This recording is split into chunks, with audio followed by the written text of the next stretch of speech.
Alright, welcome. This is going to be my overclocking attempt with my Galax Hall of Fame cards. I'm running 16X with two 2080 Ti's in NVLink. As for the CPU, it's a 7920X. Right now the voltages are between 1.27 and 1.31. It's running 4.7. Mesh is at 31, so that gives me 3100 megahertz. And for the temperatures, they're pretty low. Right now it's sunset. There is no air conditioning in the room, by the way. And this is the current results. Let me just clear it out because I think this is also recording from previous boots. So let's refresh this. Let's see. Yeah, reset. Okay, cool. So there we go. So the temperatures over here is the current. This is the maximum. This is the minimum. This is the maximum. And yeah, so we're gonna try 7920X at 4.7, which is pretty usual overclock on a Skylake X chip. I have 3D Mark here, and let's maximize it. Run a time spike stream. As far as GPU overclocking settings, they are at 1.1 volts or 1100 millivolts. The offset is 148, memory 355, and power target 100.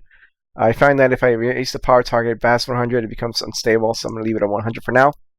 So let's try time spike stream. Here we go. Just run default, run.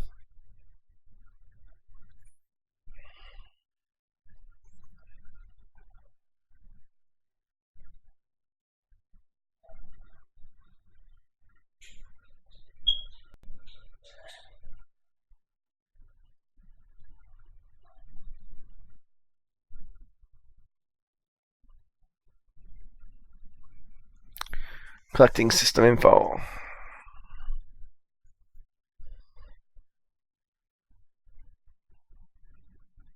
Right.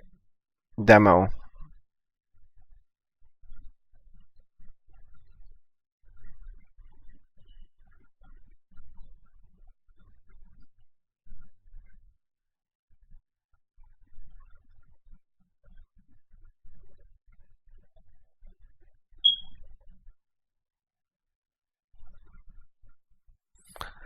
And the Encore voltage, I have it at 1.2 volts. That's for the mesh, the V mesh.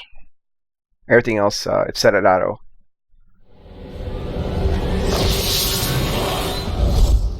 Ooh, it's working well. Getting 98 frames per second. 93.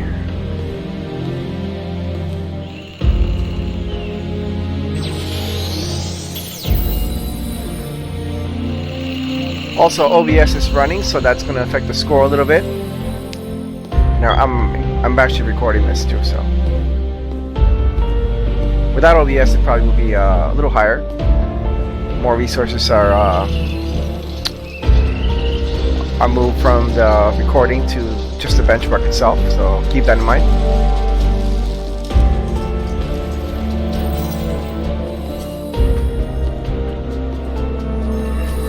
Also, VSync is off.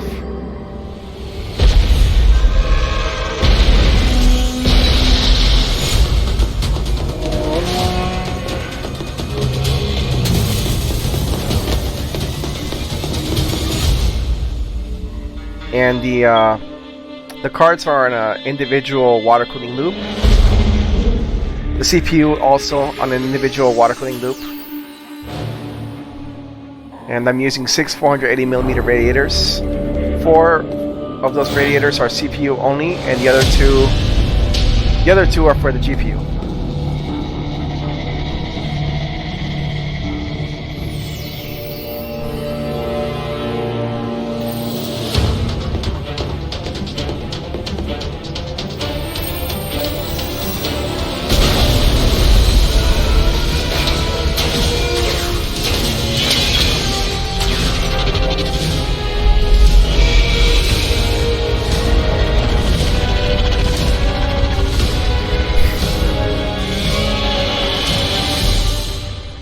Cool. We finished that test. No crashing. It's a good baseline. We could probably up it by a few megahertz, a few millivolts. The important thing is that we went through it and we didn't crash. I'm not sure what the ceiling is yet, but you kind of figure those things out through these tests, and we'll find that out.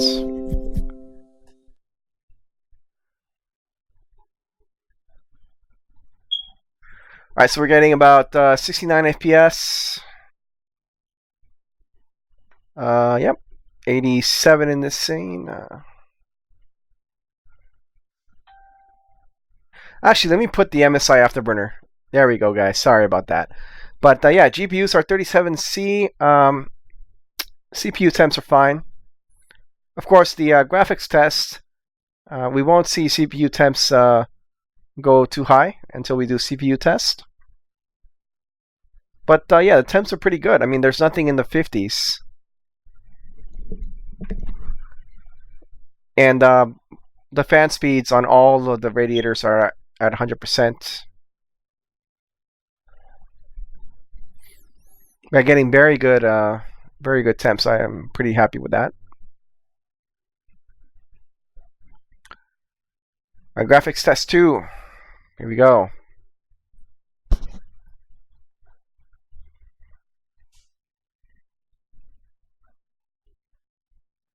Actually, I have 32 fans total in the system. That's a lot, I know, but the whole point of this computer is to have the lowest temperatures possible on water. I think I achieved that. And also in gaming, it's like I can run a very low fan speed, and it's just silent. The system is silent. So that's what I like. I know there's other cases where you have like the Be Quiet, the Dark Base Pro, where you have sound dampening material. But I think the main issue with silent cases is that you have to tackle the problem, and the problem is the high fan speed. So the way you get around that is having a lot more fans at a much lower fan speed, and in turn you get a much quieter system, which is kind of what I went through with this build. Yeah, the temps are pretty good, 38C. As far as usage, we're at extremely high usage. I can see in MSI Afterburner like 86 and 97% utilization. That's really stressing the cards right there. So there's no kind of CPU bottlenecking. Here's where we will see very high temperatures, of course, with the CPU test. So yeah, we might see high 70s, hopefully low 80s, hopefully nothing past 90, because that would be TJ Maxx, and we would thermal throttle, but let's see how it goes. All right. There we go. Okay, so we're at 50C, 65C. Temperatures are rising. The test is going pretty well though, and I'm also streaming. I'm also recording. With the fans at 100%, I'm not seeing anything past 80. That's good. Yeah. We also have a silver water block. Oh, 76C. It just went down. But I expect pretty good scores. 76. But yeah, nothing past 80. If we see anything past 80, then we have some issues. But at 1.3 volts, 1.31 volts max, I think it should be contained. So. And we're almost done with this test. It actually ran very smooth. I'm pretty surprised with the result. 4.7 gigahertz and 31 mesh. 32 mesh is possible, but it might cause system instability. So I think 31 is kind of the safe limit on CPU.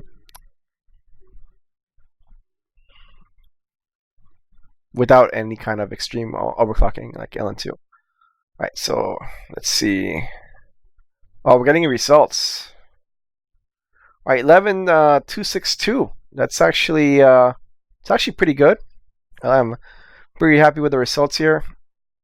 CPU score is 7,275, which is it's really good. Last time I tried 5 gigahertz, but the voltage was so high that it just wasn't possible to get a higher score because I was thermal throttling. So 4.7, I actually got a much better score at 7,275. I'm pretty happy with that. Also 31 mesh. But as far as the graphics score, I think the graphics score can be higher. I'm just not sure what the limit is before I start crashing. So yeah, I mean, this is going to be the baseline video. And let's try much higher scores here with higher limits and stuff like that. But for right now, we're just going to end the video here. And we'll do a new video with part 2 of Time Spike Stream. So yeah, thanks for watching. Subscribe if you like the channel, and leave a like.